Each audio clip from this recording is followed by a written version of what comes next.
My guest today is a games industry leader whose career has spanned journalism, publishing, public policy and cultural advocacy.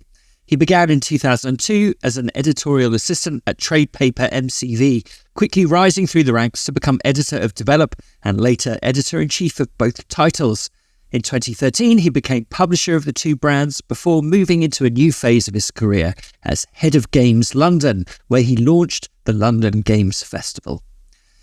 Under his leadership, the festival has grown into one of the world's leading games events, supporting more than 1,000 companies, generating tens of millions of pounds in business and welcoming 100,000 attendees in its most recent edition. Alongside this work, he has championed inclusion through initiatives such as Game Changer and helped raise significant funds for charity through Games Aid. In recognition of his services to the industry, he was recently awarded an MBE in the 2026 New Year's Honours List. Welcome, Michael French. Hi, Simon. Thanks for having me. Hey, Michael. Yeah, I'm a long-running listener. It's weird thinking that I've listened to nearly every episode and now I'm on it. So yeah, thank you. Oh, bless you. That's very nice. Tell me, how did you find out that you got an MBE? So you get a letter, and like an old-fashioned letter, and it's marked up. I can't remember the exact markings, but you can tell it's something relatively serious. Important. And it came, and my wife just sort of sent a picture of it saying, "What's this?" So you get a letter, and it tells you it's happening, and it's you don't find out who's put you forward for it. And from what I know of the process, there's quite a long run up and then vetting everybody. Right. Yeah. So it was a huge surprise. They were checking your MySpace, were they? So you didn't have problematic posts. Google this guy, check his tweets. Is he cancelable? Which you know is a risk these days, right? Not for me, just in general for anyone. But yeah, it was very very surprising, and you know, people always say I'm very humbled, and it is a literal honour. And I've said to people, for a brief moment, you think, "Am I?" Because the letter also says, "Do you accept?" And so there's this brief moment where you're like, what does this stand for? What meaning does it have? And some people don't. Not everybody has an affectionate relationship with the honour system and some of those things. Yeah. It has empire in it, right? In the acronym. So it's strange, which is a holdover from it. And I spent about 5 minutes thinking, "Am I gonna?" But I think I had to remind myself that someone had put me up for that. A long process is involved in it, and so it was very flattering. So yeah, it's still a bit surreal to talk about, but yeah. Yes. Yeah. Well, a nice moment. Well, all right. So we're talking a little bit in advance of the 2026 London Games Festival. For those who haven't experienced it, what is it? It's a week-long festival all about video games across London. We cover a bunch of different venues and have different types of events. I mean, we're supported by local government through the Mayor's Office, and starting in this edition, the national government. And our mission statement is all about changing perceptions around games, showcasing the good sides of them. We act a bit like a business intervention. There are events where people pitch to investors, and ultimately, it cumulatively adds up to a big celebration. I think we've tried to keep elements of it that we run. So there are some partners involved. The BAFTA Games Awards take place during the festival, and they're a great partner of ours. And there's a suite of side events run sort of by the community and other folks. But the parts we're responsible for, they're quite targeted to, I guess, to create an outcome. We want at the end of this to be able to have measured the impact we've had, partly because we're publicly funded, but also because you need to have a purpose. And so we've got a consumer-facing showcase event that's new called New Game Plus, an event, the games finance market, where people pitch to investors, which I already mentioned. And we have some conferences, stuff about games impact, the convergence between the screen industries, and sort of nuts and bolts stuff like self-publishing, which is really important these days for games developers. So yeah, it's a big cumulative thing, and it's in its 11th edition this April. But we also do a festival on Steam to sort of reflect all the titles we're showcasing. Apple always do something on the Apple App Store that sort of celebrates and reflects on successes in UK video games. So it really feels like there's a coming together of different forces to make it work. Very cool. I mean, yeah, there's lots of audiences and functions that you've listed there. Not only helping people get their games published, but also, like you say, helping to perhaps change the public perception of what video games are, what British video games are. What are you fighting against there, do you think? What are those assumptions that you're trying to overturn? When we started, I think, and when I started on this, so that was like 11 years ago, I think things were improving in terms of the perception of games, but I think there was still games that almost considered a bit of a public health risk by MPs and like outside observers, right? And so we've seen that change. I think this thing we're still fighting against is some of those misconceptions around games. I mean, the games industry it feels like it's matured quite extensively in the 10 years I've been running the festival, and things like the industry collectively is smarter when it's thinking and talking about regulation, the things that matter. And I think when people have perceptions around some elements of the games industry that aren't not entirely positive, I think we've got better at talking about those things with them. I don't think you can ever you can never deny that something has a negative side to it or whatever, but we need to be more honest and open about that. But funding remains an issue for various parts of the games industry. I think it's been people have mentioned it on this show, and it's in all the headlines, right? We've seen it. We've seen a lot of change in the industry in the last 18 to 24 months, change in the workforce and stuff. So there's sort of like macroeconomic within the games industry issues that we're always fighting against or trying to keep up with, because we're a festival, so we're also trying to reflect what's happening. So that's one issue. And then for us, it's always about us internally. It's always about spending the public funding and the ticket revenue and all that stuff properly, so that we can create an effective festival and not be wasteful and do try and get as much as we can out of what we're trying to achieve. So yeah. And you said obviously it started in 2016. You worked with the mayor's office. Did you say? Did they take much convincing? Who was the mayor? Was it Sadiq Khan at that time? It was our former prime minister Boris was the mayor. I wondered if it was right. So I joined after the initial discussions had happened and the pitching, and I think there was a period where I think he'd written something in one of his columns slagging games off, right? And I believe parts of the industry sort of went into it to him specifically and pitched to him and said games aren't what you think, and that was one thing done at that level. But then there was a sort of a coming together behind the scenes of the culture team at the mayor's office acknowledging the fact that video games are just as valid a part of the creative industries and art as fashion and design and film, which they already have established programs to support. And I think they realised that they had to add games on to that. They spoke to the screen agency Film London, which is where I'm employed, which is where we run Games London out of, and said to them, what can you do on this? We already back you for film. What else in the screen industries? And so when I came in, some of those conversations were set and done, and the first part of the funding was sort of ticked off. But it then became I started, and then someone said to me, "You do know it's 5 months until this festival. We've promised we'll deliver." And we either had to spend out of those 5 months, the next 2 months figuring out what everything was called, and then it was only 3 months to deliver the festival. So yeah. I mean, they need some. The mayor's office actually doesn't need that much winning over on this one. They've been the progressive ones and said video games are a valid part of the lives of Londoners. So let's do something to reflect it. It's been a bit slower with other stakeholders, but yeah, it's been a good journey. Was in London last year during the London Games Festival, and one of the just to make it very sort of visual for people, right around Nelson's Column in Trafalgar Square, you had a load of little booths.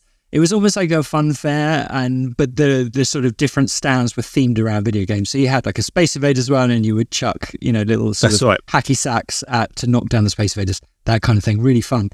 The practicalities of like setting up a fairground in Trafalgar Square, that seems like it might have some issues around it. Is that a real headache? It's it can be. So that was something very specific called Actual Reality Arcade, which was one of many things we put into the square. We've done something in Trafalgar Square almost every year since we started. That's something that's a part of the city that the mayor's office has sort of control over, and it's a big public space, obviously, and it's all step-free access and everything. And there's a lot of cultural events happen there. It's also a site of significant protest. So it's a major public space for anything. And in the very first LGF, we came up with the idea of putting in a giant Monopoly board that told the history of the games industry on the board. And so, as well as the very strange experience I had of going to Hasbro and licensing out the Monopoly board, so they could then email me an asset that we would just type into a new Monopoly board, and we had the rights for like 48 hours, so we could do it and then go. But the biggest drama was figuring was how are we going to put this in the square, and it was a giant sticker, right? But they're historic flagstones, and so one of them still is one of the surrealist moments was them saying to me, we need to do a test. And so we got an A4, I say we, the guys making this vinyl, got an A4 sticker, stuck it in the corner of Trafalgar Square and left it there for a week with cones around it, and nobody touched it, but it was to see if it created any damage. So you really have to, but my point is you really have to think about the nuts and bolts of these things and the weird details. But actually, we've got an event production company and all the suppliers we use know this stuff inside out. So actually, as we did last year, we put in giant cubes for our Ensemble exhibition, and we had a pop-up trailer for some of the games we've got on Steam Decks and stuff. And then the actual reality arcade, and there's everyone. You find the right experts, you can achieve anything. Is the short version. And I mean, just lastly, there's I suppose always a risk with large festivals. That they can become industry showcases in a way, and we've got plenty of those. I know E3's gone away, but things have stepped into the gap. So how do you ensure that London Games Festival remains a kind of cultural event rather than just a commercial one where you're just selling product? Yeah, a good question. I think some of that comes down to curation. You just if you pick and control what's on show, it will ultimately dictate the vibe. I think, we constantly get asked, my advisory board, our government stakeholders, etc. Is this an equivalent to Gamescom, right? And I think we're not Gamescom. Is the short version of it. I love what Gamescom does.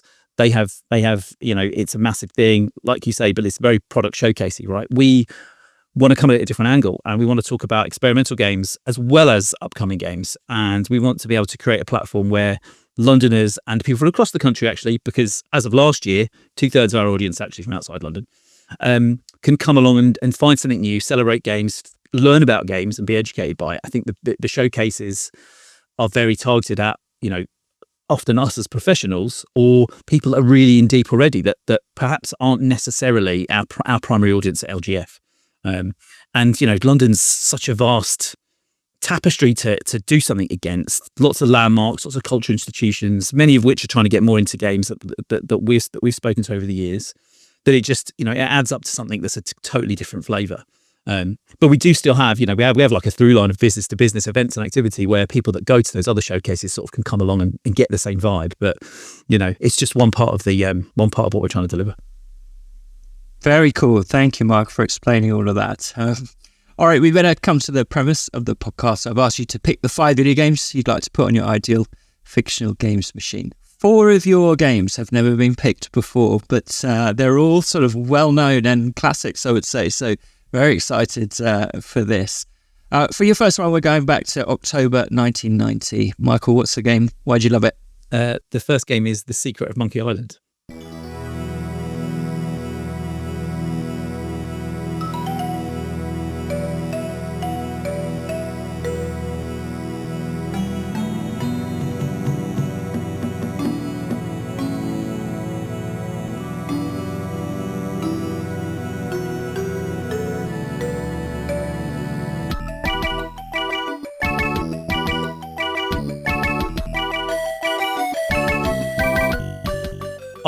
I think this game, everybody, I was telling people I was doing this show and 3 people said to me, well, you've got to pick Monkey Island. And it was my son, my dad, and a friend of mine. And so I was like, okay, I feel like this one's made up, this one's set for me. It was such a sort of a cornerstone in my growing up with games. But one of the things I distinctly remember is when I discovered that the game existed, in that I was reading a magazine in the back of the car in a multi-story car park because my granddad was in hospital. And it was I've checked what it was because I couldn't remember which magazine it was. My memory's not that great. And it was, I think it was CVG from December 1990. And there's a 3-page sort of feature preview stroke review of the game because it had come out in the US. and the feature said it's out next week, out in weeks, and it wasn't out in weeks. It didn't come out in the UK until July the next year. But I spent basically, I think, every week badgering my dad, who had a friend that ran a computer game shop and stuff. So we had a lot of games in the house, which I can elaborate on later. But saying, "Is it in yet? Is it in yet?" And then having to wait 6 months for this game to come out felt like absolute torture. So there's that, but then the payoff is it's this amazing adventure game that's very funny, about a young man that wants to become a pirate. I find pirate stories actually quite boring, and they leave me incredibly cold. So somehow this grabbed my attention, and I love it because it did live up to the hype and expectations that I had as a child. But also, I've gone back to it. I played the first half hour or so a few weeks back just to remind myself, and I think it still holds up. It's incredibly well written, and it does it's a LucasArts game, or Lucasfilm Games game as they were called back then, and it's their classic point and click interface, which I know other guests have talked about on this show, but it merges storytelling and I think the design and humor in a way that other games in that category didn't really manage again. I'm not totally sure Monkey Island as a franchise ever managed to do what the first game did again. So, yeah. Right, yeah. Amazing. And you say, you weren't really into pirate stories. What made this one different for you? I think it was the promise that, because I had played Zack McCracken and what was it, Maniac Mansion, yeah, and some of the others. Maniac, they were really hard, and I loved the idea that they weren't. I think as a kid they were quite relatively smart games, right? And they're not involving. I loved some of the fast action games we had on our Amiga as well, but I think this just felt you could take your time. But those other games, the previous games I think of theirs were too hard, and Monkey Island just seems just at the right level. In the first few minutes, the characters sort of tell you where to go, and it all leads to this thing, and everything's guiding you on the way, but you feel like you're sort of shaping the story and that. So I think that cut through all of that stuff. So yeah, it's really had quite a big impact on me, and I think I remember you'd get the box. They all had those big boxes then, and there was pamphlets inside about Lucasfilm and Lucasfilm Games, and I think that's also gave you a window into how things are made, and they're not just made by some faceless company. It's made by a team of people, right? And I think Ron Gilbert's name's on the box, right? And it was quite more common then, less common to do that now, and I think that sort of enlightened me onto those things. And the cover art for the box, it felt if you think back to games back then, we'd have a lot of random box art games where the gameplay didn't either reflect or match what that sold you, and yet I feel like even though it's quite a gorgeous painting on the front by Steve Purcell, I believe, who's the creator of Sam and Max, and then went to work at Pixar and cool stuff like that. Even though it's a very pixelated game, I feel like the vibe matches. So it's just a fantastic package for me. Yeah. Yeah, it's really sort of lived on in my heart. Yeah, on that topic of designers' names being on the cover, it's quite interesting, isn't it? Because like you say, that happened it did happen in the 1980s with EA games. Would often have the name of the designer on them, and with this, it happens less these days. And there's pros and cons, right? Because in one sense, video games are the product of large teams, and it's nice to not pin it to a certain auteur. But at the same time, for people like you, it's very helpful to have a figurehead, right? Like Hideo Kojima that you can put on stage and get people to come and listen to. Yeah, is that something that you struggle with, I suppose, as someone looking for the equivalent of film directors or whatever from games? Yes, actually, put day to day, it can be a challenge, and actually, there was a similar point on one of the other games I've picked that where the identity of the developers I think is really key, and but when it comes to events, it's like I do get the whole we are a team. You can't, we don't want to take single credit for this.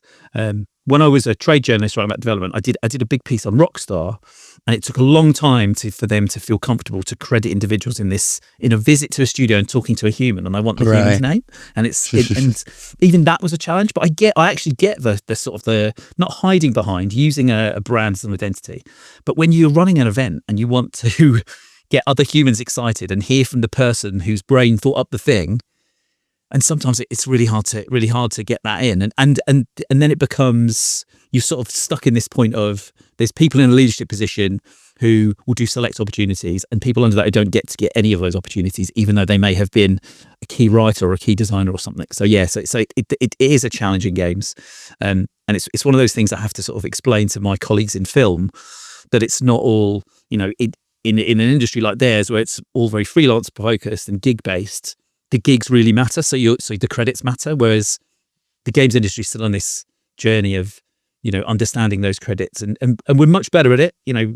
I think the media holds a lot of companies to account on that these days, but it is still an issue. But it would be great if there were more studios that would be able to proudly say this is designer X and this person did it and put them forward. But we're a young industry. I guess there's some learning to do. Maybe there's something for the festival to help change those attitudes, I think. So, yeah, interesting stuff. All right, Michael, let's come to your story. So yeah, you mentioned there having an Amiga, having lots of games in the house. Whereabouts in the UK did you grow up, and how come you had access to games and computers? So I grew up in Romford, in East London, or where East London meets Essex border, and the Essex border. And I think there was something in the news recently about them trying to stage a Brexit style departure from London, and it made my skin crawl. Anyway, so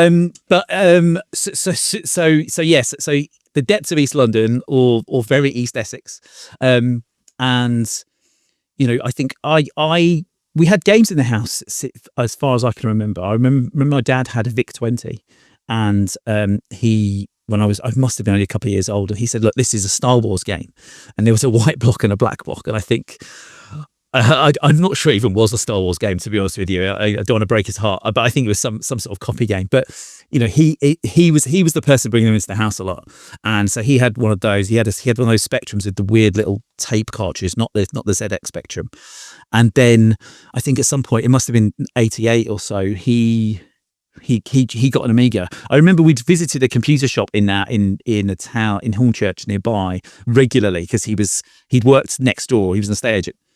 And had spotted that he wanted to get one, and but I think it was he brought them in, and I think the getting an Amiga, it was very much a machine for the family. I think he wasn't like you put this in a computer and leave it there, and so we did play all sorts of games on it as a family as well, and from that point onwards, I think it was just a case of, I think that's when I sort of fell in love with games, or not necessarily always fell in love with them. I think just saw it alongside as a device in the home, like the TV or something in the kitchen. It's just part of our life that we use to live our lives. And so, yeah, we ended up with a massive collection of games, though, because he had befriended somebody at another computer shop, because he moved around parts of as an estate agent, worked at different branches. And somebody they ran a computer shop, and I think he must have helped them sell their house or something. But he would come home with games that they had loaned to him and loaned to us, or games that they were that were cheap or sold or just borrowed. And some of them I don't think we ever gave back. But I feel like we did so much work telling people at school about the Amiga that we must have helped sell these things just through word of mouth, and not after a commission. And so it just became this thing where it was. Yeah, we had so many games at one point, and like stacks of them under the desk. And so I think that's where I just became super au fait with it. I ended up, I think at some point got a Mega Drive, and had similarly had sort of was collecting games for that. And it's just it's just been a permanent part of my life, video games. Yeah, amazing.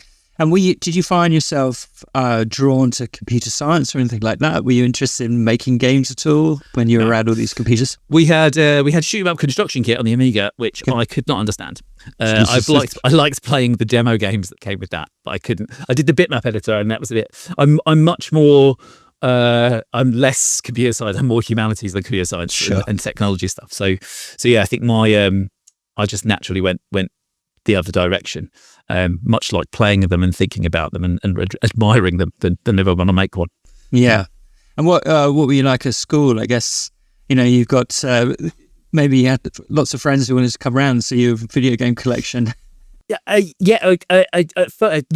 I was going to say at first then, but it's not like I pushed those words away. Yes, I think, and it was, I think that what was interesting, and I was trying to think about this relatively recently, was I think in the early 90s, there was a moment where, and I think we forget this, that games were hugely popular and they have been with kids for a long time. And so I remember having friends. We all had a different console or the same console, so we'd all swap games and visit each other's houses. The classics, go over to see your mates on a Saturday sort of thing. And yeah, it was. I wasn't just the only one with the games. It was so rife, and there were so many independent computer game shops and console game shops in East London. It felt at that time. It must have been the same everywhere because the ads in the magazines suggested that. And so yeah, it was how we spent our time. Yes. Yeah, very cool. And was your mum on the scene? What did she do? So yes, my mum was interested in them as well. She was a secretary and an artist, and but for her and my dad, the computer was also a way for them to play lots of Scrabble. They were big into Scrabble, and ended up. This is a side story. They ended up running like tournaments and all stuff. And my mum was the editor of the Scrabble magazine at some point. Oh, nice! And all these sort of random things. But I remember when we ended up switching to a PC on a Saturday, when we were at home, the issue was sometimes getting booted off the PC so my mum could play the Scrabble games.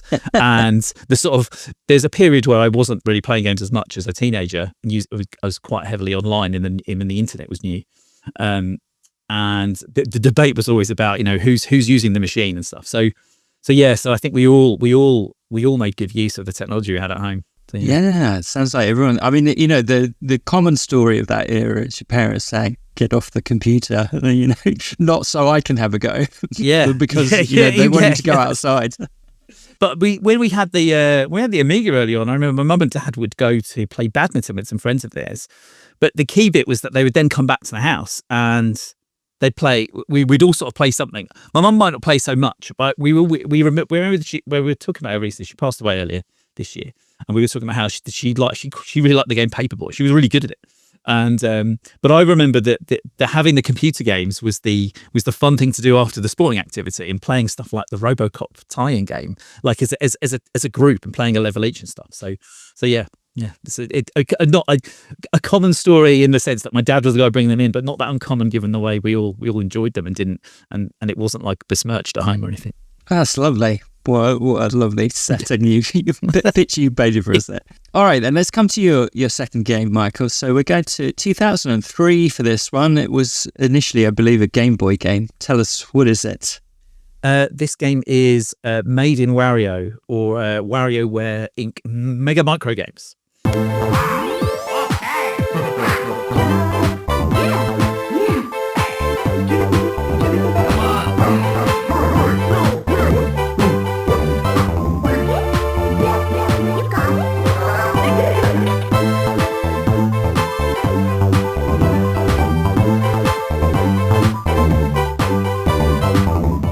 So I knew a Nintendo game would have to feature somewhere on my choices for this. You can't escape Nintendo.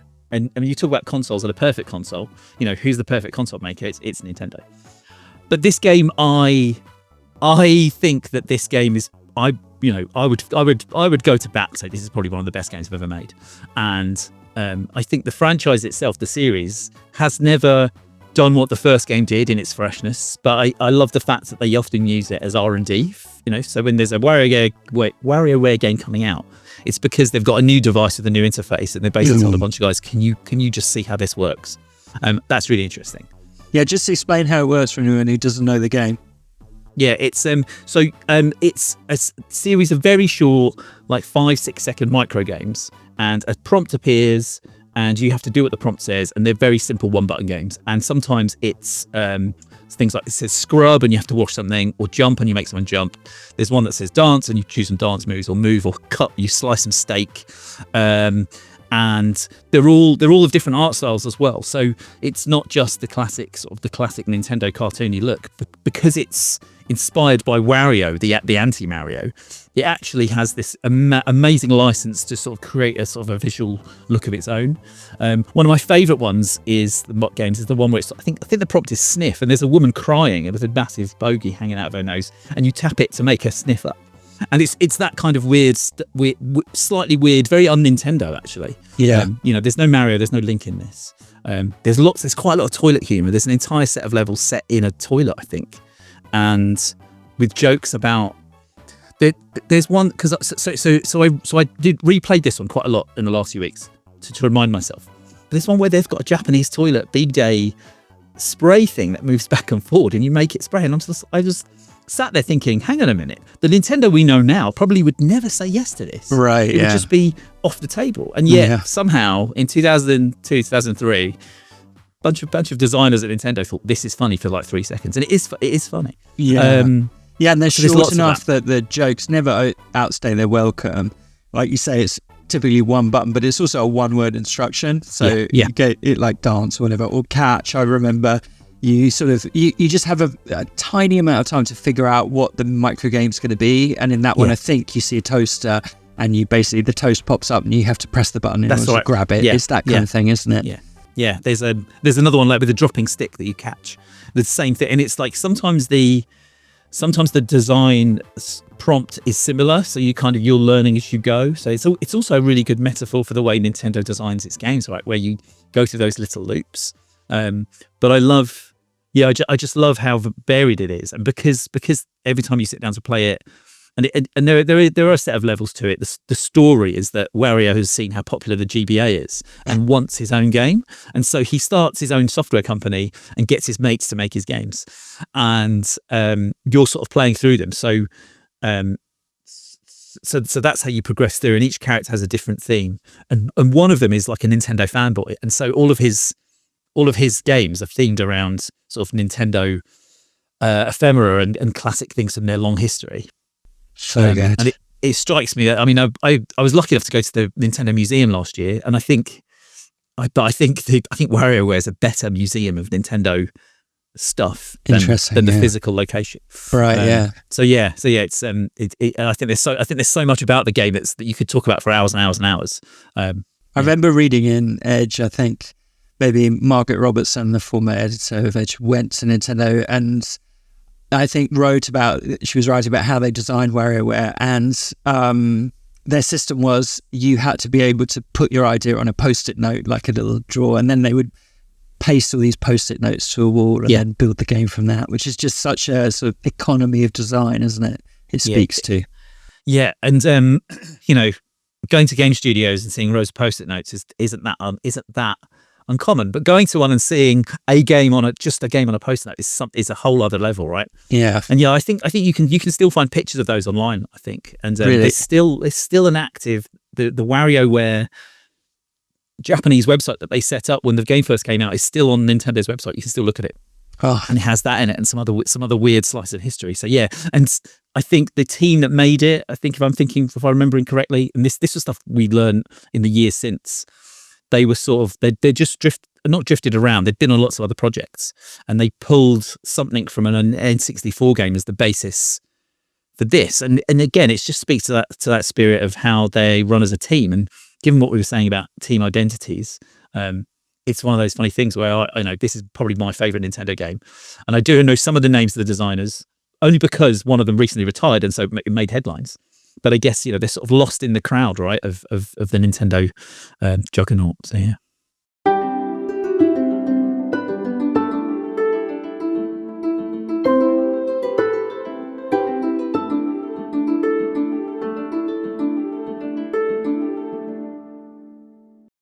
All right, Michael, let's come back to your story then. So you sort of go on to become a journalist. Tell me about that journey. Did you want to become a writer when you were younger?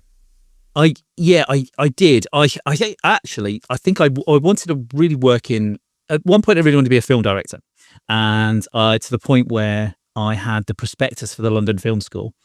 But the funny thing was, my dad looking at it and saying, "Have you seen how much this costs?" And making it pretty clear for us as a sort of working class moving to middle class family, it was just out of reach. But writing journalistically was something I was doing for a long time before becoming a journalist. So when I was a teenager, I became obsessed with the X-Files TV show, and in the period where I wasn't playing games, I was very active and online on CompuServe X-Files forums. I ran a fan club in the UK, right? And so I ran a fan club, did a fanzine, and so I was like 15-ish, doing that, and just every 2 months creating an issue of this thing and sending it out to people with news about the show, because lots of it was online, and there weren't at the time, at that point. I mean, science fiction TV magazines sort of exploded around that point, but in the months or period before, there weren't many of them, so it felt like there was a way to find a community and stuff. But that laid the foundation, I think, for the other things that I ended up doing around writing nonfiction stuff. And I then in my 20s started a games fanzine with some people I met on the Edge forum. So I think I lost it for about a year and a half, and doing that is what sort of got me my first professional job writing. I was writing the fanzine while working my day job at the Selfridges department store in back office in their book department, typing in orders. But as a seasoned gamer, typing in loads of ISBN numbers is actually something you can do. You can do a whole day's worth of orders in an hour, and then I spent the rest of my day online on the forum and writing articles for things. So that was quite a great learning experience. And I think through that fanzine, it was called Blessed, and I think Simon Byron, who an industry veteran, saw it. I mean, Edge mentioned us in the magazine, but we were trying to get people to pay to subscribe. I think he paid to subscribe, and he ended up sending me an email saying, that's his partner at the time was the editor of MCV, which I didn't know what it was, and said, they're looking for a staff writer, and that's how I then applied for that job, and then that's how I got into it. So way, it all added up into that. The fanzine that you're making, Blessed, you said it was called. Like, how often did that come out? What was your kind of angle? It was every 2 months or so, and our angle, and so it was myself and somebody called Dan, who we sort of became friends through the Edge forum. He works, I can't remember what studio he works at now. I'm sort of lost contact, but he I think the last time I saw him, he was collecting an award at something. So he did very well. But, we, on the front of it... Was it Dan Houser, was it? No, it wasn't Dan Houser. No, it was Dan Croucher. Similar, but not the same. Oh, yeah. No, yeah. I'd be really fuming if thinking I'd missed that one. No, and we were really specifically aiming it at video games culture, and so we said video game culture on the front of our fanzine. I think before Edge then added it, and I've been I'm not saying the two things are related. It was just that's how we angled it, and they were quite long read style pieces, things that I guess if you pitched it to an editor, they wouldn't publish anyway. That's what fanzines are for, right? They're for the quirky stuff that no one thinks they want. And so we wrote some of the articles, but people from the Edge forum and other communities that sort of saw it would write the articles for it and stuff. So we pitched it very much just as a reflective, what we're playing. I think I did write a piece about WarioWare for that actually at some point. So that's how we pitched it. So unintentionally, that's always been a long running topic for me. Is this sort of how we engage with these things culturally without me realizing, I think. Yeah, I mean, this is a thought that people have said lots of times, but it is sad that sort of forum culture went away and everyone got, gathered up onto Twitter or whatever, because it just allowed these little subcultures to thrive where you would make those connections. And perhaps if you were creative people, something would come out of that. And obviously that changed your entire life, being a member of that forum. Well, and twice over, when I was a teenager in the Exos forum, I ended up writing like a non-fiction book about Exos, really? Which was it was in the boom of all these things having spin-off books. There was a publisher looking for unofficial tie-ins. And so over a summer, I just wrote like a 3-year an episode guide, right? And I ended up using the money from that book when I was the first year of uni to buy a Nintendo 64. But obviously, that was such an important moment in my sort of for me. And then the same with the games writing is you find when you find the people that you've got so much in common with. And I think the online culture has totally swerved in a different way with so much dominance of these platforms. It's quite depressing to think back that those things are just lost. Then there are still forums out there, different groups, different cultures. It's just not the same. Yeah. So then, I mean, you wind up at MCV because of Simon sending you this email and it gets you in the door. What was that adjustment like? Because obviously, you've been working on semi-professional, hobby projects, and then you're moving to one of the very serious industry publications that's read by executives, all of that kind of thing. That's right. Yeah. What was that adjustment like? So I think the honest answer is I didn't realize there was an adjustment. I didn't really know what MCV was until I was told there was a job there. And I think I'd sort of read about it online. It was it was a weekly newspaper, so it's a magazine for the games trade, predominantly read by retailers and publishers, sent out via post. So you couldn't buy it in the shops. It was subscription only. And so, if you got it, you were in the know. And if you didn't know about it, that explains why I didn't really know about it. And I started as an editorial assistant doing things like, getting it sent all the weekly release. Back in the day, the PRs used to send out release schedules with all the dates for all the games coming out. There were more things coming out physically, and there was it was a much busier retail space. So that's why the magazine existed. But I made a couple of schoolboy errors along the way when interviewing people, like not taking notes properly. I didn't plan to be a journalist. I wasn't. Right. So I hadn't trained to be a journalist. Yeah, I just enjoyed writing things that I liked. Right. And so I remember that being quite a steep learning curve, or doing a phone interview where I only wrote the things out longhand, or going to a meeting to interview someone, not making any notes or recording it, and then sort of ringing my boss up, going off saying, who is this guy? And that's like month 1 or 2, I think. So I quickly realised, steep learning curve. Dictaphone, buy one of those little boxes that you use to record your phone calls and stuff. So yes, but because it was a weekly, the speed at which you had to move and learn was just transformative, right? And I think the one thing I've taken with me through that is learning how to move fast, do things. You have a news meeting, you have your the first meeting of the issue we used to have on a Wednesday, and the deadline was Tuesday for the news section. Yeah, the first deadlines were all Friday. So the workflow is actually a bit more complicated that, because some parts are done earlier than others, but it creates such discipline that doing a fanzine and sending out when you're ready, when you've remembered to staple it together and stamp the envelopes and all that stuff, is not the same as we have to go to press it. We have to go to press at 12 on a Tuesday. What's going on the front page? What's the lead news story in all these pages? Yeah. So yeah, it was interesting. And I think as time went on, I realized just how influential.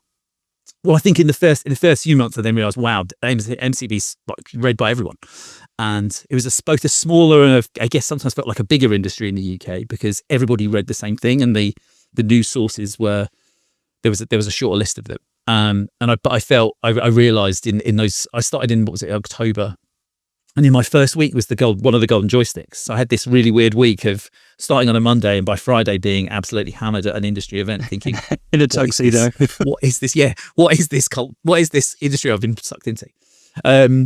And yeah, it's a lot of the lessons I learned in those first few months stuck with me ever since. So yeah, it was interesting. Amazing. And just like a general question, you're obviously, when you work for trade press like that, you're reporting on, the real like hard realities of the industry, the budget cuts, restructures, all of that kind of thing.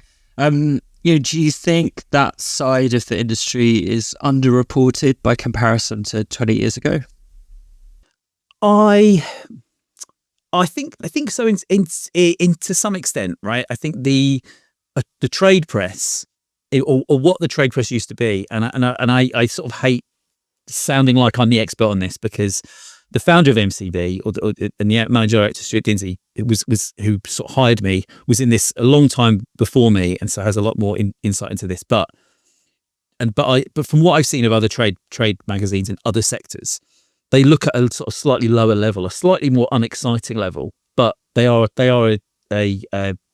all publications of record of things that happen, right? And we just don't have that anymore. And I think the decline of print media, and the decline of the changing how people consume and learn about what's happening in our industry, is not the same as the way we used to chronicle some of the deals and the happenings, and the fact that there was a network of distributors that acted on behalf of the publishers, and some of those things have gone in a sort of a digital download era, right?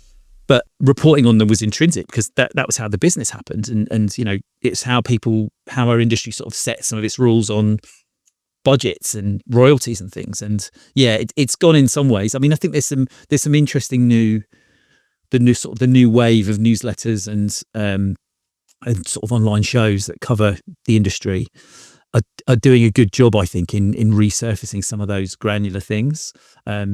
it got very, one of the long run challenges at MCV was the fact that as time went on, it felt for me, we ended up having a website, and we had increased competition, and we had very good competition because there was stuff like gamesindustry.biz and Gama Sutra, and because it was online, everything was seen more. So fans and consumers would see things and not necessarily understand why we would report things certain ways, or why we wouldn't ask certain questions, or why aren't you asking them about the fact we're furious about the review scores of this game when, and stuff.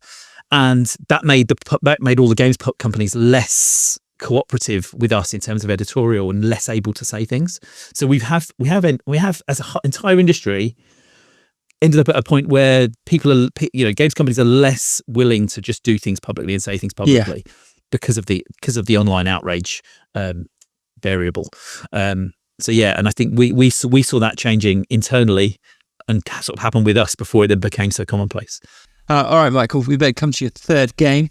So this is from 2005, the game that kicked off an empire, I would say. Tell us about this one.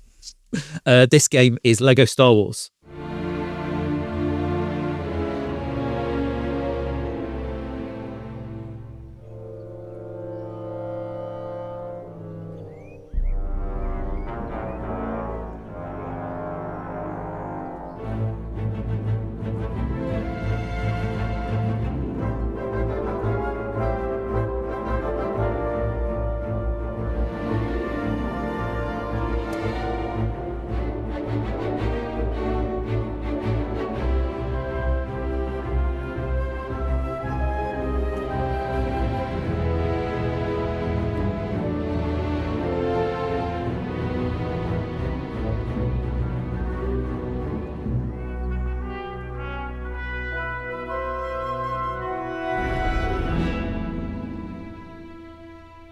I've picked the first Lego Star Wars game, it was on PS2 and Xbox and GameCube. I have sort of fond memories of this because for a brief period I was working in Bath at Official PlayStation 2 magazine, so I was reviews editor. I'd left MCD and I went there, and that was an interesting sort of change for me, learning how to write for a different audience, a sort of imagined audience. But Lego Star Wars is just a fun reinterpretation of the Star Wars movies. The first one was the prequel movies as Lego figures running around. It's a very unthreatening game, and you can play this game. It's designed to be played over and over. There are no lives. If you kill your character, they fall apart to Lego pieces and then they pop back up again. And it's as much a sort of a ironic stroke humorous look at Star Wars as it is a telling of the story that kind of sweeps you through it. And as you say, it spawned countless spin-offs, and those games have all improved. But the first one was the one where I was a bit of a lone voice at the time. I remember going to there was a period where we had two video game trade shows in the UK, and they were at war basically with each other. One in Earls Court and one at XL, and they were on at the same time, which is a whole other thing anyway. But my team was cut in two, and we said, you guys are going to this one and you guys are going to the other one. And so we went to the one in XL. I think it was called EG something, but it wasn't EGX, it was EGN maybe. And this game was there. And I loved it. And I was like, this is great. And obviously, I think when you've got a bunch of 20-year-old lads that run the working on a video games magazine, I was like, well, it's no FIFA, is it? It's no WWE. That's the stuff that we're supposed to be excited about at the PlayStation magazine. And I went back and read my review of it, because we ended up putting this. We had a Star Wars cover, and the review is written very much in the case of, you've got to forgive it because of X, Y, Z. But actually, it's just a hugely fun game, and was, without realizing it, I think it sort of revived Star Wars and Lego at a time when they were both sort of in the doldrums. Yeah. But it's also incredibly British, right? So I see the animation in it as akin to the way we should talk about this stuff the way we talk about like Wallace and Gromit, right? It's so expressive, and they do such a great job with it. Traveller's Tales,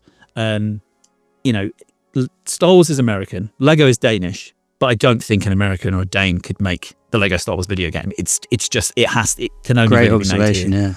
yeah. And I'm a massive fan of both things on their own. But their franchises companies that have these huge issues, and yet somehow this British gang of developers just saw a new way at it, and I think that's really interesting. And then, I mean, the other weird thing about it is that the UK version of Lego Star Wars on the PS2 has a quote from me on the back of the box with my name on it, which is actually, given what we were saying earlier, which is some weird thing because they knew that I had written a glowing review, and they were like, "Can we have a quote before we send the actual discs to press or whatever?" So there's this weird I've got this weird personal attachment to the game, but it is an excellent series, and I had to pick one of them, so I thought I'd just pick the first one. So good, yeah. And of course made by, certainly Jonathan Smith, but maybe some of the other team members were former games journalists as well who made it. Yeah, exactly. Yeah, so it's like a bunch of people that they've worked their way around the industry as well, so yeah. Okay, well, let's come back to your story. So yeah, tell us about where the idea for the London Games Festival came from. So you're working at trade publication, then at consumer publication on OPM, and then so how does that all change and you move into this new phase of your career? Yeah, so I only worked at OPM for about a year, and then for a short period of time I was the online editor of Edge's website. But anyone that ends up doing that job, it's like the Spinal Tap drummer. You don't last very long, and because there have been many. There were editors of Edge Online before me, and there were editors of Edge Online after me, and it's not a long gig. And I went back to MCV, and actually I went back to run Develop. It's sort of sister magazine about games dev, and I was there, and I actually running Develop was probably it was second only. I love my job as running on the Games Festival. I always say it's best job in the games industry. Everybody says that when they work in the games industry, but I'm right. And I think the second best job I had was running Develop, because I had absolute freedom to do a monthly magazine all about how games are made. Read by developers, written a bit by me, but also a lot of contributors. So that was really interesting. But I eventually ended up becoming editor-in-chief of both titles, and then publisher, like you said earlier on. But these things, you end up hitting a bit of a wall with anything like that, and there's only so far you can progress. The company got bought. The new owners were tricky customers, and then one day I saw an ad on our own jobs board for the title I originally started with was like 5 words long. It was like senior games program manager executive, and but it explained in sort of in the job description, without saying it, that it was for the London Games Festival. I had already written a story, and it had been denied by the trade body that the London Games Festival was coming back. There was one that pre-existed. It sort of sprawled. It didn't have enough funding, and they killed it off. And then I saw through some of the public disclosures that the mayor's office has to make, some minutes from a meeting or something, and it said that some funding had been approved. But then I realised that thing was that there was happening, and there was some funding for this thing, and it just sounded like an interesting project. So I applied for it, and I think with like hours to spare on the deadline, because I'd had I looked on our website on a Sunday evening and realised that the deadline was imminent. So I just applied for it, and then got the job. And do you remember what they asked you? Did they reveal exactly what they were interviewing you for? I got a phone call from our COO, who's still the COO at Film London. A fantastic person called Daniela, who she rang me up to offer me an interview, and sort of outlined what it was. And I asked around as well. So, and the short of it was that there was some funding potentially for a program supporting the games industry in the city, and to sort of relaunch London Games Festival. And so, yeah, there were a couple of interviews. I remember being asked sort of random stuff about where the emerging markets were in the games industry that felt like they were almost designed as gotcha questions. But the great thing being, because I ran a trade magazine, I knew the answers to these straight away. Nice. And I think they were happy about that. We'd also run an event when I was at MCV that sort of was about helping studios pitch to investors. And because that was a core part of what they wanted to do with the Games Festival, that felt like a shoe-in as well. So it all sort of, it all sort of aligned into that. And then and so made the transition to working for Film London quite quick. Actually, it was quite a quick transition. I think the new owners at MCV were happy that I could quickly move on because they were in cost cutting mode as well. So Right. the sooner I found, the sooner that they could solve that problem, the better. So it was Right. Everyone was happy. Yeah, everyone was happy. So yeah, it was such a, such a great gig to get, and I love every day of it. And in those first few months, it was very much almost like a blank sheet of paper. There were some things locked in, things we had to do with the funding, but then there was also a case of, but there's also sort of like, a what should we do about this culture stuff? Well, how do we reflect this? How do we reach, loads of people in one hit on this first festival and stuff? So yeah, it's been really exciting. All right, Michael, let's come to your fourth game. This is another British game here, released in 2015. Tell us about this one. This game is Everybody's Gone to the Rapture.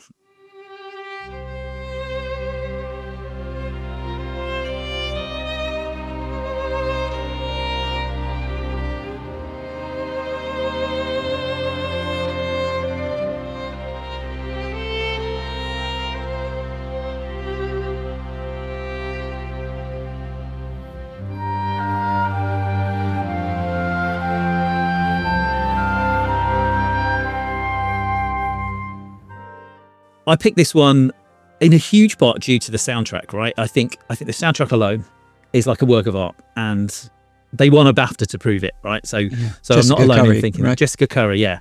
And and Jess, who we worked with actually on the Games Festival year 2, they did a live concert.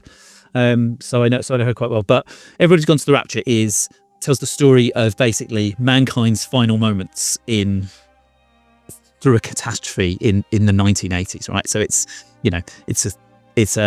a first person game. You walk around a town in Shropshire, a little village, and the story is that some scientists have picked up a broadcast from an observatory, and at the same time people are falling ill, and then they're disappearing. And I guess there's a lot of end of the world style fiction tropes. I mean that politely, and some pretty deep metaphysical stuff in there, all wrapped up together. But you, as a player, you walk around this village. You have agency in that you can walk around, but you're, unlike other video games, you're not a hero. There's no saving the world here.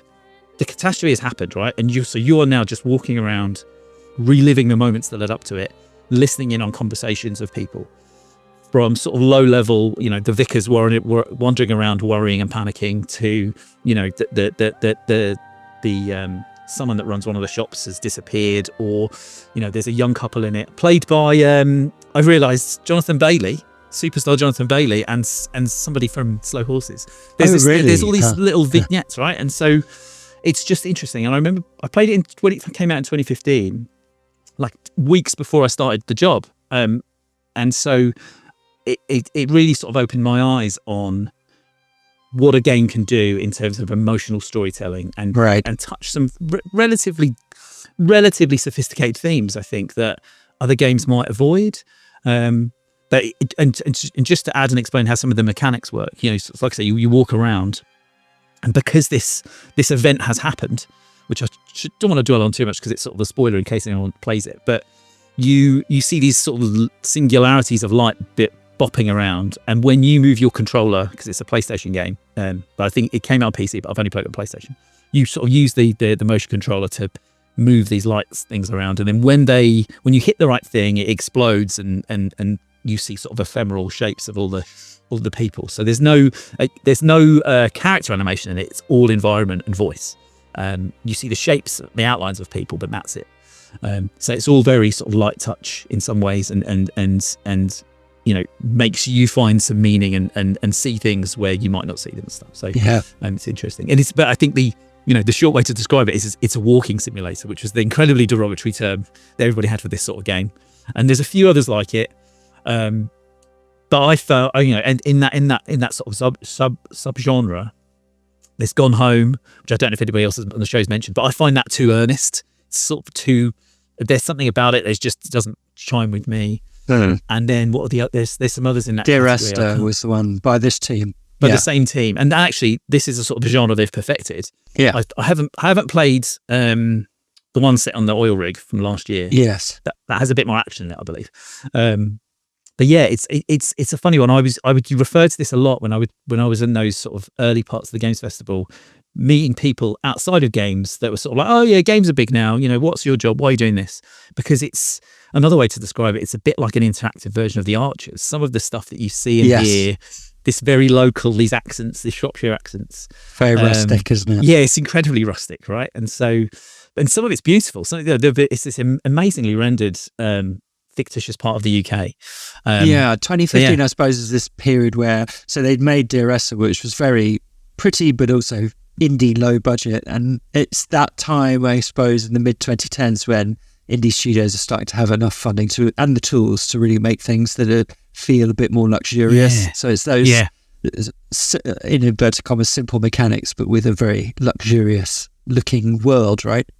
That's right. And it's you remind me, it's from that period where PlayStation, because it was a first party published game but developed externally, they were investing a lot in these sort of projects because they were, I guess had seen their responsibility as a platform holder that they also had to create art. So I think there's lots of other funky things that came out in that era when they saw the sort of the indie explosion early in that decade. So yeah, that's a good part of that. And I think, you know, the Chinese Room, the studio that made it, sort of benefited from that sort of approach that they had as a format holder. Interesting. Well, I mean, you know, that slightly leads me to asking about, you know, games as culture and games as art, you know, because like you say, there was this period when some of the really big moneyed publishers like Sony wanted to invest in these kind of games that broaden the definition of what a video game could be. That feels like it's gone away a little bit now. I think Sony is much more focused on blockbusters, cinematic style games as its point of difference to the others. How do you think the industry can support games like this and studios like this that are trying to slightly more experimental stuff that's not necessarily, you know, going to be front and center of the Jeff Keighley show, you know? Do you have any role in that as well as part of one of the government related bodies? It's a good question. I think what we've seen happen in some ways is because the industry has got more established, we've sort of spread out a bit more, but more like a pancake. So you'd see on platforms specifically a much bigger effort to curate their lineup of games, right? So we have gone from PlayStation specifically having a really active and progressive attitude to those things to switch into being, with, you know, I don't mean just to besmirch them, but it's just a storefront. And, you know, they connect, you know, the Fortnite and the big forever games sort of do the business for them and what have you. I think what makes it a challenge is that those games don't always see the return that a big company expects in their investment.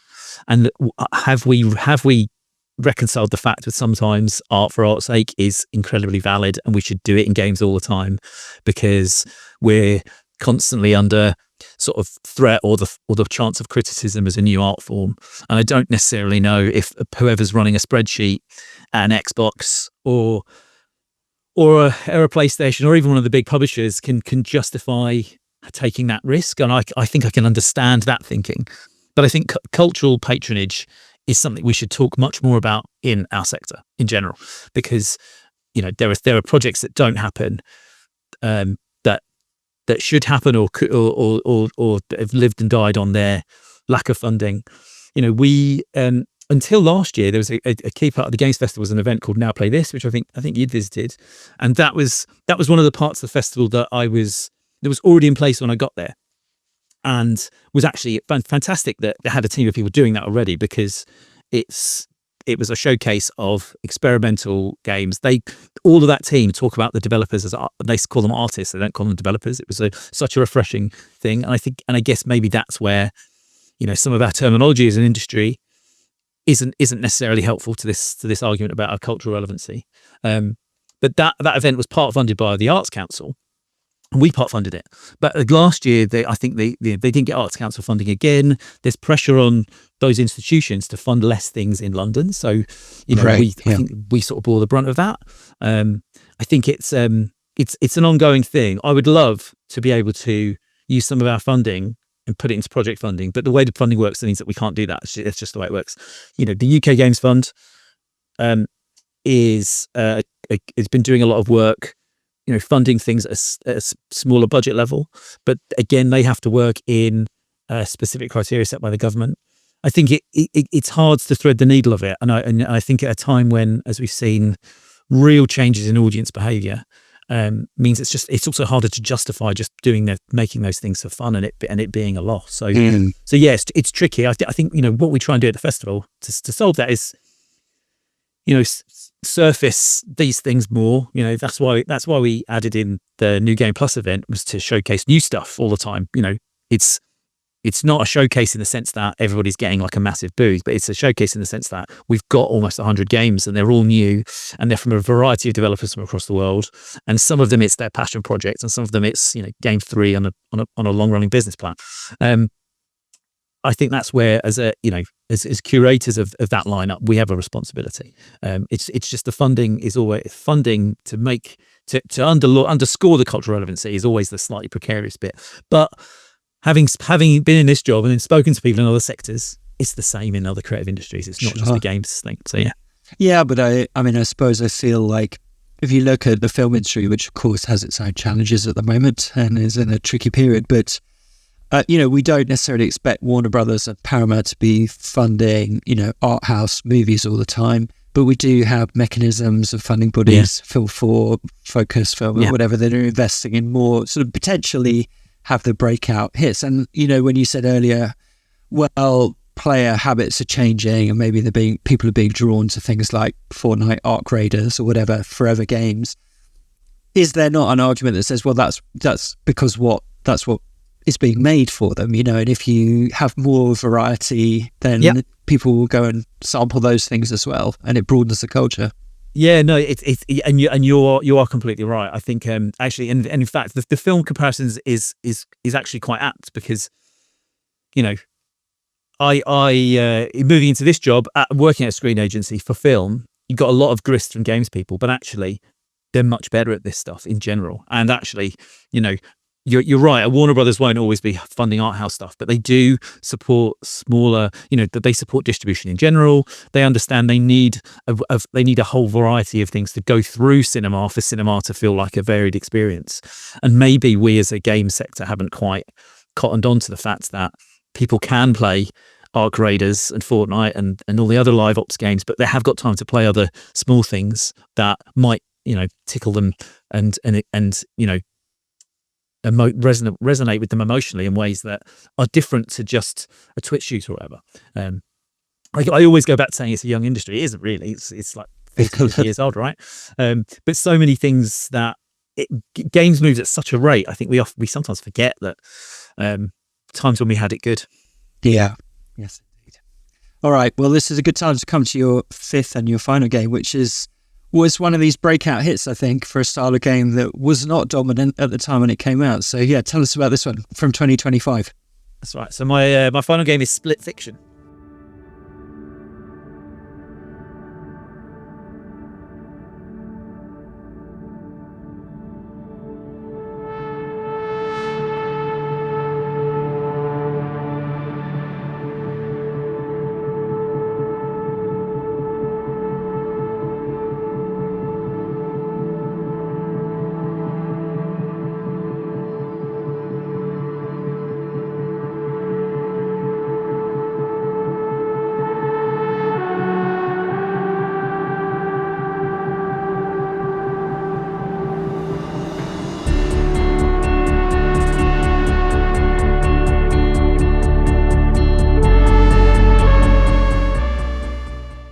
A confession: I haven't finished. I haven't finished the game. I'm about a third or halfway through playing it with my daughter, and so Split Fiction is a story about. It's almost a buddy movie, right? It's about two people who are thrown into a world, and they have to come over their differences to progress. Right? You play two unpublished authors of fantasy and science fiction stories, respectively. They get sucked into an evil publishing company's AI stroke game platform, and then they have to escape it, they have to play through their own stories they've written in video game form. So it's all quite layered, like self-referential and sort of, I guess postmodern isn't the word, but it uses a lot of the tropes from video games and science fiction to those things. I mean, it's got these two sort of plucky female leads, and the game is only playable as 2 players. So there's a real sense of innovation to it, and enforcing you to collaborate when you're playing together in the same room on split screen. I think you can play it online, but I've not played that. The developer Hazelight has made a few games like this where they've basically said they've got a really clear vision that 2 people should play a game together, which I think is really interesting. And I had not played It Takes Two, but I'd watched my kids play it, which is one of Hazelight's other games, or the game prior to that, the sort of the prison one. But this one, the time was right. Personally, we had time to do it, but it's so much fun, and I don't think we've laughed and sort of yelled as much playing a game as we have in some time. And I wanted to pick a game that was sort of that sort of symbolic of playing stuff together, because I think that's a lot of how we not all the time, but we've had some great time with some key games, whether it's Untitled Goose Game and similar games where it's all about playing together. But I really love in Split Fiction how dynamic it switches between things. The way the voice work and the banter between them works alongside the gameplay. There are cutscenes, and some parts of it are incredibly video gamey. Like some of the character animation, I was quite surprised that how almost PS2, PS3 like some of the framing was. But then when you're in these worlds and all of this stuff's happening, you're like, oh, all the effort's gone into this. It's gone into the playing experience, which I find really interesting. Wonderful. All right, Michael, let's go through your console. We've got The Secret of Monkey Island, WarioWare Inc., Lego Star Wars, the video game, Everybody's Gone to the Rapture, and Split Fiction. What a lovely, diverse console. So good. Thank you. How are you feeling about it? Yeah, good. Good. I'd agonised over this list quite a bit, and there's a lot of games that I love that have things for that I think other people would have picked. So I wanted to curate something that seemed a bit different. So yeah, I'm glad. I didn't realise so many of them had been picked before. So yeah, yeah, it's good. Right, we need a name to market the console to the world. What would you like to call it? I like many guests, I knew this was coming, and then I have thought about it, and I haven't got anything. So I'm just let's call it the Festival at Home. Okay. Because I guess it's about it reflects a lot of the things we've talked about, I think, and I quite like the fact there's a few things on here that are different takes on things that make people play games together. So yeah, very good. All right, the Festival at Home. Cool. Just before I let you go, then, so yeah, you said something struck me that you said right at the beginning about how since the London Game Festival started 10 years ago, the way in which the industry is perceived, I suppose, both by government but also in culture and by people, has changed a lot.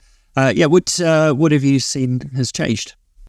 Oh, that's a good question. The thing that I am more comfortable saying than ever these days is that games completely are culture. They are everywhere, right? And I think 10 years ago, that wasn't the case. And we might say, there's a bunch of like Minecraft t-shirts in the shops or whatever, and they're really popular with kids. But it has taken 10 years for things to really bed in, and it's over that decade. Obviously, look at what's happened. We had a lockdown where a lot of people were playing games. Yeah, we've had these sort of breakthrough moments where our medium has collaborated with, not against, things like film to get the Minecraft movie made. Whatever you think of that film, it is a massive hit. The Last of Us TV show. There are artists, music artists, and fine artists, and all different people in different non-games, cultural and creative industries who've grown up with games and draw from their experiences and as a frame of reference more than ever, and will increase. We have stuff like Roblox, which some people hate, and I'm a parent, and sometimes I hate it too. But actually, has done so much in terms of like giving kids access to just a variety of design ideas, has just totally changed things. So I think everybody's much more accepting is the short answer of video games, and nobody turns their nose up at it anymore. And I think the payoff for us was in the last year. getting extra funding from the national government, who's sort of putting us on an even keel with the London Film Festival and London Fashion Week. It'd been a long-running bugbear of mine that they funded all of them and not us. But I think that's because they see it in as a much more established industry, and I think that's where those challenges we were talking about the cultural funding for things, as time goes on, we might be able to fix those. The more accepted and the more confident people are about games. Good stuff. Well, long may it continue, and thanks for your work, Michael. Really appreciate it, and best of luck with the festival. When's it running from? When is it? Yeah. So the festival is from the 13th of April to the 19th of April. Yeah. So starts on Monday the 13th. There's loads of stuff happening. You can go to games.london, our website, to see that, and we're on various social medias and stuff. So yeah, have a look.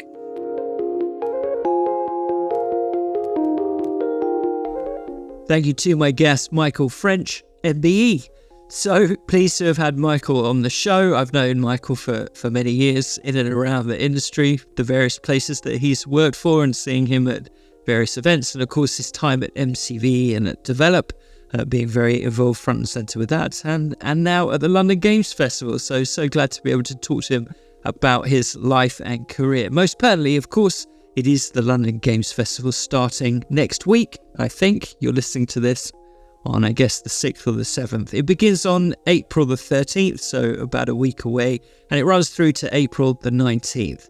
As we discussed in the early part of our chat there, of course, there's events happening around Trafalgar Square and Nelson's Column, if you know that part of London, but they also take over various venues all across the city. If you want to find out what's going on during the programme, then head to festival.games.london. That's festival.games.london, and you can see the full range of events that they've got coming up, the games that they're championing as well, and they've got an official selection of those games as well that they're giving awards to. So you can find out all about the world of the London Games Festival at festival.games.london. And like I say, it's not just happening in the very centre of London, but they have things going on throughout the week all around the city. Such an interesting, good thing to have. We have London Fashion Week, we have the film festivals as well. So good that video games are represented. And that they're supported as well by the Mayor's Office. And now, I think this is the first year, Michael was saying, by the British government as well, which is quite right. And with that, I'm sure there's been a bit of an influx of funding as well. So hopefully the festival will continue for many, many years, and will continue to grow and become bigger and brighter, and championing, not only video games that were made here, but also those games that are trying different things, as we were discussing at the end, that are trying to be a bit more experimental or whatever it might be. It's tough out there right now for independent game developers and those who have got new ideas that are in non-proven genres, let's say, or monetization models or whatever it might be. Those problems that are unique to video games that we don't really have in literature or movies. The more things that support those kind of grassroots developments and creations, the better. And I'm so thankful that the London Games Festival exists, and that it does champion video games not just as commerce but also as culture. We've got lots and lots of very good, very fine awards and game conferences. We've had GDC a few weeks ago, the Games Development Conference for people who make games. Then later in the summer, of course, we've got Gamescom in Europe, and then the Tokyo Game Show, and then the Game Awards as well, with Jeff Keighley happening in the summer and then at the end of the year. But I think all of those things are more tailored around publishers trying to sell you what they're doing. And so it's good that events like the London Games Festival exist to champion games as culture, not just as things that are bought and sold. All right, what else? So, if you would like to watch these on video, then you can do so by heading to patreon.com/myperfectconsole. If you're the kind of person who enjoys watching podcasts rather than just listening to them. I think we will be bringing them out on Spotify and on Apple Podcasts as videos later in the year. But for now, the only way to do that weekly as they come up is by becoming a Patreon supporter. You could do that as well if you just want to listen to them as audio podcasts. It is the best way to do that. You get your episodes early, you get them ad-free, you get them on a Monday rather than on a Tuesday. You get them without ads. You get your own unique RSS feed. You also get access to the community of other listeners, and you get one bonus episode a month with myself and Glenn Moore, who right now is in Australia, I think, for the Melbourne Games Festival, or moving around doing various things in Australia. But he's going to be back at the end of the month, because not only have we got our special Game Club episode, brackets, by the way, we are playing through Amplitude this month. So that bonus episode that you get every month sort of works a bit like a reading club. We play through a game that has been picked by a previous guest. Back in February, Keza McDonald picked Amplitude as one of her games, which was, for those of you who know, you're a real one if you know, the Amplitude was the game that came after Frequency, made by Harmonix, but before Guitar Hero and Rock Band and all the games that made that studio very, very famous. A new version of Amplitude came out a few years ago for PlayStation 4. You can play it now on current consoles and join in with us. Let us know your thoughts. Glenn and I will be discussing that game later in the month. And also, he's coming back because we've got the last one in the run of live events that we've been doing in London.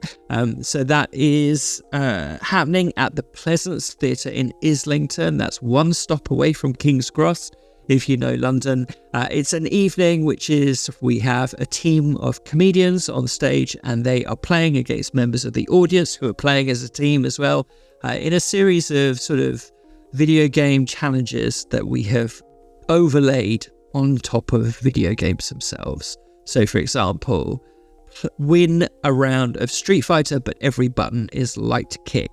Things like that. Bit silly, bit task mastery, but within video games. It's really, really fun. We've had a great time. We've done 6 of them since the end of last year. We've got the final one. I think it's, if not sold out, then very nearly sold out. It's Phil Wang and it's Ian Sterling, both of whom have been on My Perfect Console before. Phil Wang was one of the very first guests. Ian Sterling was, I don't know, like a year and a bit ago. Ian Sterling, of course, is the voice of Love Island, but you'll also know him from Taskmaster and various other things. It's going to be such a fun night. Come along if you can. It's at the end of April on a Tuesday. It is, what is that, the 28th of April. Tickets, I think, are £15. So go and pick one up. You can just, if you just Google The Audience versus Pleasance, it'll come up. Or you can head to patreon.com/myperfectconsole. If you want to follow along with our latest news, find out about things like these live events, etc., etc., the best way to do that is, of course, on the Patreon, but you can also follow us on social media. So head to Blue Sky, X, Instagram, and TikTok. I put out special preview clips once a week in advance, so you can see who's coming up. You can get a little snapshot of our conversation. It's a good way to keep informed with what's happening on the show as well. And a big thank you to the PR people at Big Games Machine who help out with the socials. They do that very kindly just for a shout out on the show. I'm very grateful to them, and I'm very grateful to them. So yeah, thank you so much to Big Games Machine. Big shout out as well to Big Games Machine who help out with all of the socials, running those. Thank you to the team there. Give them a visit if you're in the market for some video game related PR. You can write to me at myperfectconsole@gmail.com. I would love to hear from you. It's a busy time. There's lots going on. I'm finishing a book. I've got like various irons in the fire at the moment. So apologies, I haven't done any correspondence episodes for a little while, but I do want to do one. It's also a little bit more work now doing the video ones. But just about on top of it. But yeah, I do want to do a correspondence episode too. So if you've got any thoughts, any feedback, write to me at myperfectconsole@gmail.com. And of course, please do suggest any guests that you'd like to hear on the show later in 2026. Okay, next week, in fact, I have a guest who was suggested for the show about 6 or 8 weeks ago. Someone wrote to me on Patreon, was like, you got to get this guy on. And I'm so glad that I did. My guest is C.T. Nguyen. He is an American philosopher. He is extremely bright, accomplished person, graduated from Harvard, got his PhD from UCLA, completed his doctorate while working as a food writer for the LA Times, and now he's Professor of Philosophy at the University of Utah. And he's really, I think, one of the world's leading thinkers on the intersection between philosophy, art, and video games. His most recent book is called The Score. You've probably heard or seen about it. It's been talked about everywhere. I heard a great interview with him on Radio 4 about a month ago. He's been doing the rounds. But what you won't have heard is T talking about the games that have made him who he is. And yeah, it's a great episode. We had such a good chat. We go quite long on it, but I know lots of you like that. He, I think, had a really good time. He said it was nice to come on a show and not have to defend video games as something that's worth talking about or studying. So yeah, we just take that for read and we get straight into it. So yeah, please do join me again next week when I'll be back with my guest with his 5 games and with one more, Perfect Console.